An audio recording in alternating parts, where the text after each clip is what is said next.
La mirada, la mirada es lo que está en juego acá. Parece preparado, pero sé que no es así. La última vez hablábamos de la voz y ahora tenemos acá la mirada, ¿no? Este tema de la mirada tan interesante. Bueno, como dijimos la última vez, eh, tanto la voz como la mirada son fundamentales y están presentes desde que uno nace, digamos, sobre todo la voz, ¿no? Y después ya andando de recién nacido, andando, si bien el chiquito puede ver sombras, pero la mirada después se va a constituir. Eh, ¿Qué es lo que nos trae este tema de la mirada? Es desarrollar esa capacidad innata que traemos, que es la de poder representar, o sea, imaginar, o sea, vamos a decirlo más simple, digamos, ¿no? Hacernos un dibujito en la cabeza, digamos, ¿no? Sería, yo estoy hablando muy simple, digamos, pero es un poco esa la idea. Entonces, justamente la posibilidad se incentiva, se ejercita, se hace gimnasia para poder tener la capacidad esta de mirar, eh, de representar, justamente con la cuestión de la presencia y la ausencia, al igual que la voz. O sea, eh, el hecho de que, por eso se juega con los chiquitos cuando están sentaditos a la escondida. O sea, le ponemos al bebé la servilleta y les encanta cuando uno los esconde, ¿no? Ujú. Taca, ta, ¿no? Ese juego que se hace. Ahí nos da la pauta de esta cuestión de que hay un juego, ¿no? Hay algo que le interesa al bebé. El bebé aprende jugando. En realidad todos le encontramos deleite a la vida en el juego, ¿no? Que el juego es crear otra realidad. Eso es jugar. Jugar es crear otra realidad. Supongamos que alguien pinta o dibuja, está armando su propia realidad. Supongamos que alguien escribe, o sea, todo lo que tiene que ver con el arte, o bien con los juegos que se hacen, ya sea de mesa o de deporte, lo que sea, es siempre crear otra realidad en la que uno, ¿no? Uno es el centro. Por qué creamos otra realidad? Porque la realidad, la que nos rodea, a veces se torna muy dura. Entonces, armamos otra realidad donde uno es el artífice, o es el dios o es el protagonista. Supongamos que sea en cuanto al arte, pintar, esculpir o lo que sea, uno es ¿cómo se dice? El demiurgo, ¿no? O sea, ese que va construyendo. O bien yo estoy jugando, ¿no? A un deporte y entonces voy a hacer el gol del triunfo. Entonces, el juego siempre implica esta posibilidad de cambiar un poco, de hacer más llevadera la realidad en la que estoy. Pero volvamos a la mirada, que es lo que empecé por ahí. Entonces, tenemos esta mirada que se va estructurando justamente con esta cuestión de que está la ausencia y la presencia. O sea, desde que el bebé es recién nacido, uno puede ver cómo el chiquito va girando la vista para ver de dónde viene la voz, sobre todo si es la voz de la mamá que lo orienta en el espacio. Entonces esa voz o la voz del papá, entonces va girando la mirada hasta que empiezan a aparecer esas imágenes. Entonces es cuando él reconoce la pertenencia y después va a llorar cuando aparece una imagen que no es conocida, digamos. Entonces, la mirada no es lo mismo ver que, eh, que mirar. ver es una capacidad que tenemos todos los animales, ¿no? Sobre todo, bueno, en la escala zoológica. Y mirar implica esta cuestión de que es eso de la realidad me interesa, eso de la realidad me incumbe, eso de la realidad tiene algo que ver conmigo. Eso es la mirada. O sea, o yo miro lo que me interesa, mamá, papá, el biberón, lo que sea, o necesito que me miren. Necesito la mirada, ¿no? La mirada de ese otro primigenio que de alguna forma me mire. Porque cuando me mira, de alguna forma me llena de luz, por así decir, me, me hace diferente del montón de objetos que hay en una realidad. Entonces, me hace diferente. Entonces, tenemos mucho para decir, ¿no? El, Vayamos al gaucho, el gaucho invisible, justamente. Este gaucho que era todos esos padres que eran, porque él era muy buen niño, por así decir, él era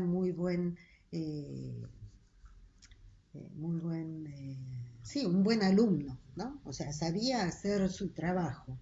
Eh, Incluso, bueno, él se conchabó para llevar desde Peguajó, era hasta Entre Ríos, si no me equivoco. Creo que sí, que es un trecho largo. No, Chacabuco era. Provincia de Buenos Aires hasta Entre Ríos deben ser 500 kilómetros probablemente. Sé porque tengo familia en Chacabuco. Eh, entonces es muy largo el trayecto. Y si lo contratan, quiere decir que él es muy bueno en eso que él hace, porque ahí nos cuentan en el cuento las vicisitudes de trasladar semejante cantidad de ganado, ¿no? Y que tienen que cuidarlo. Entonces se ve que él es muy bueno, pero resulta ser que todos estos padres, ¿no? No, no lo miran. Él es totalmente indiferente, ¿no es cierto? Entonces, él pide, ¿no? Incluso le pide a la madre, que es esta prostituta mayor, dijo que era la mayor y la más alta, ¿no?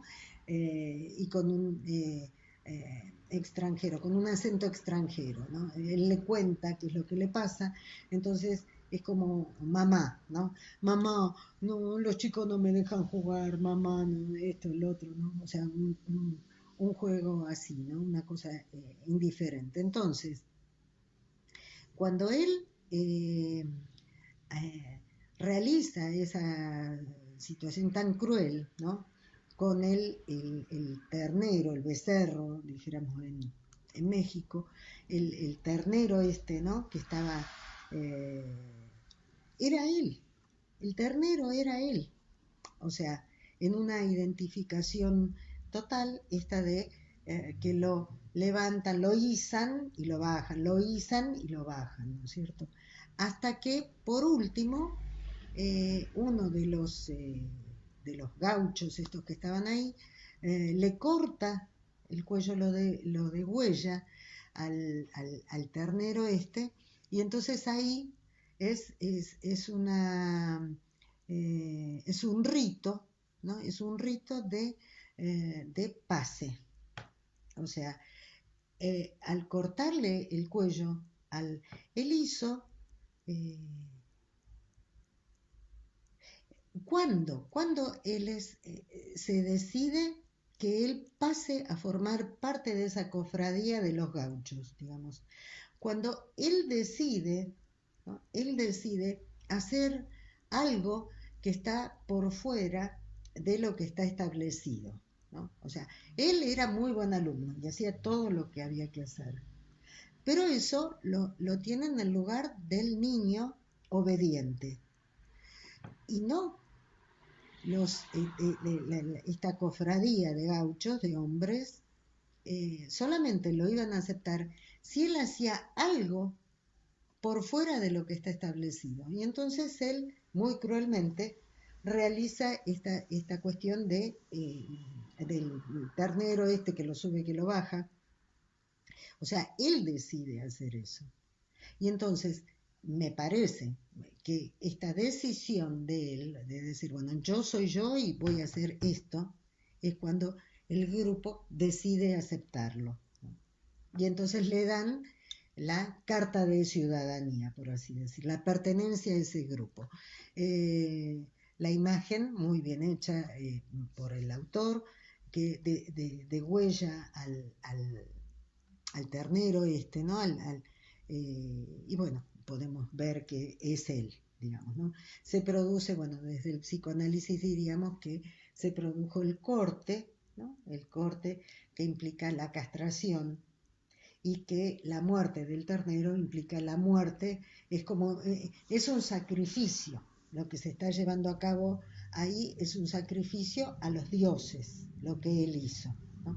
Es eh, bueno, lo que vemos en todas las mitologías y en todas las religiones, digamos, esto de ofrecer a los dioses un animal en honor a ellos, digamos, ¿no? Y es lo que él hace, ¿no? Él les ofrece eso y entonces se produce ese derramamiento de sangre y es una cuestión ritual, digamos, y él pasa a ser nominado como un hombre, ¿no? O sea, es bienvenido como el hombre. ¿Qué es lo que pasa con la sombra? O sea, el jovencito este es igual que la sombra. No es el señor este que lo persigue la sombra, sino que este jovencito es la sombra. O sea, lo mismo que hace la sombra es lo que él hace con todo este grupo, ¿no? Eh, y el dueño de la sombra, el señor, no sé quién sería el protagonista, es como si fuera todos estos hombres, ¿no? Todos estos gauchos, que se lo quieren sacar de encima, ¿no? O sea, qué molesto, ¿no? Que incluso uno lo ve eso, uno lo recuerda como cuando se juntaba con sus primos y uno tenía que 12 años, que 13 años, y hablaba de coqueteo, de amores, de chicos y juegos y cosas que uno iba descubriendo y le encajaban al primito de 6 o al primito de 8. Entonces uno quería sacárselo de encima y el de 8, el chiquito, sabía que ahí había algo interesante, no sabía que con esas primas o con esos primos había algo que se estaban y no te abandonaba, era la sombra realmente, ¿no? Entonces, el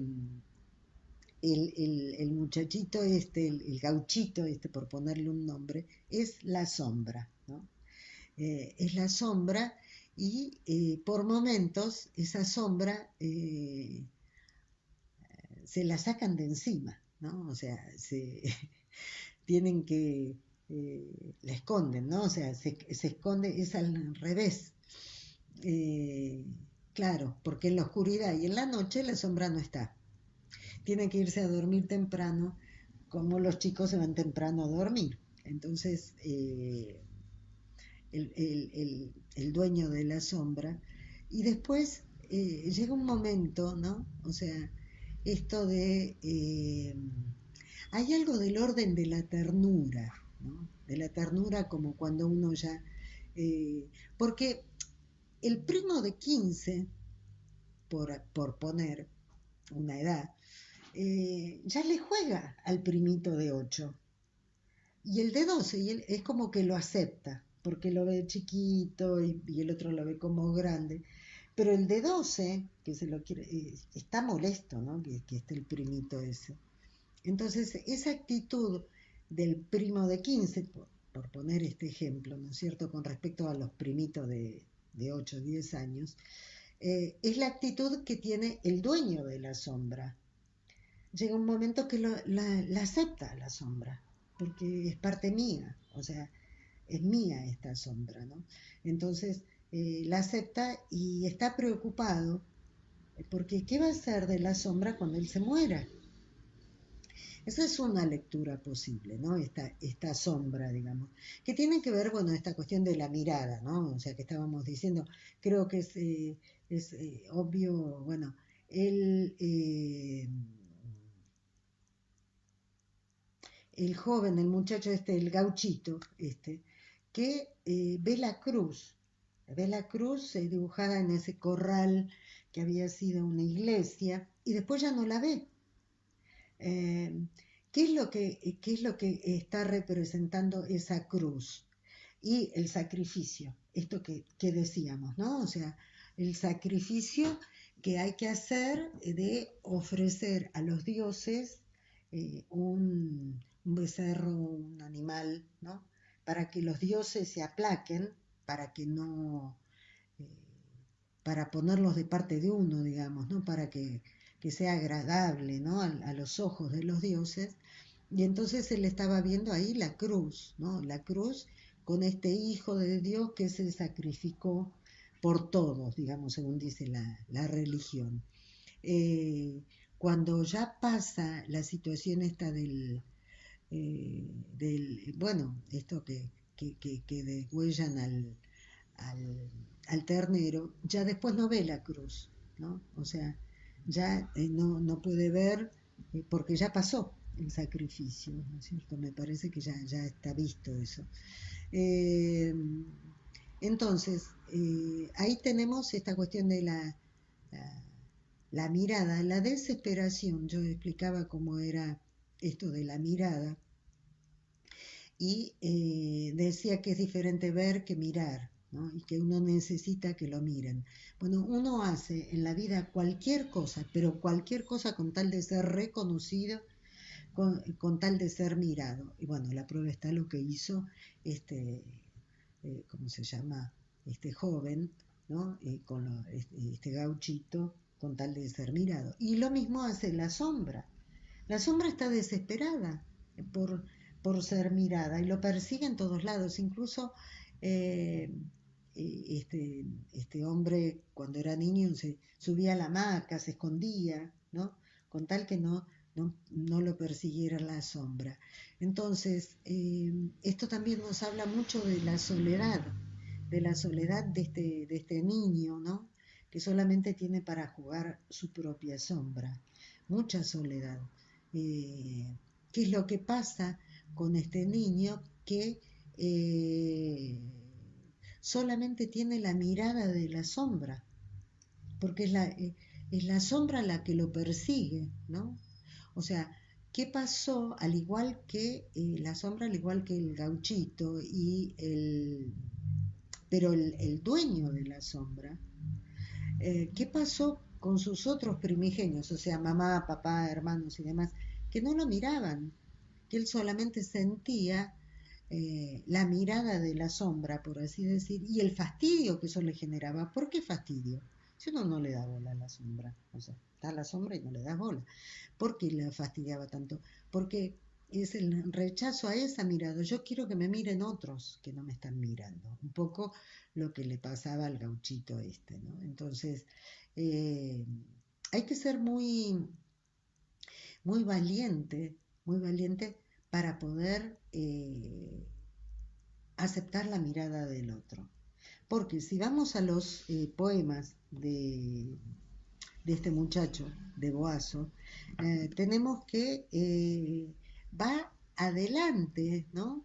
La chica de cola de caballo y auriculares, y él se imagina, ¿no? Todo lo que sale, ¿no es cierto?, de esa música, ¿no? Y esas bifurcaciones, eso que está hablando de las posibilidades de recorrido, ¿no? O sea, porque al igual que el río Paraná se bifurca para acá, para allá, o si no recuerdo mal, pero es como que él va detrás, ¿no es cierto?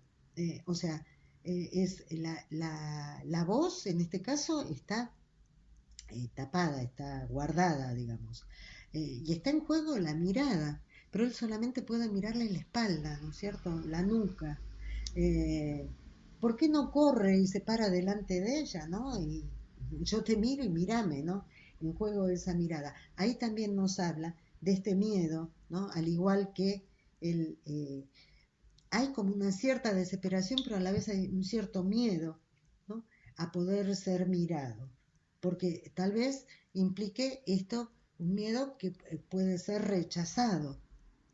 Entonces más vale que no me miren, ¿no? O sea, hay como un ida y vuelta. Quiero pero no quiero, ¿no? Me atrevo pero no me atrevo. Algo por el estilo hay con respecto a este joven que pareciera que va el amor de su vida ahí adelante y no puede despertarla, llamarla, ¿no? Decirle, eh, eh, eh, acá estoy, o vamos a, no sé, a hacer algo juntos, ¿no? O sea, algo del orden de la música, parece ser que son adolescentes. Y él, a su vez, está buscando, ¿no? Dar vuelta a los parlantes.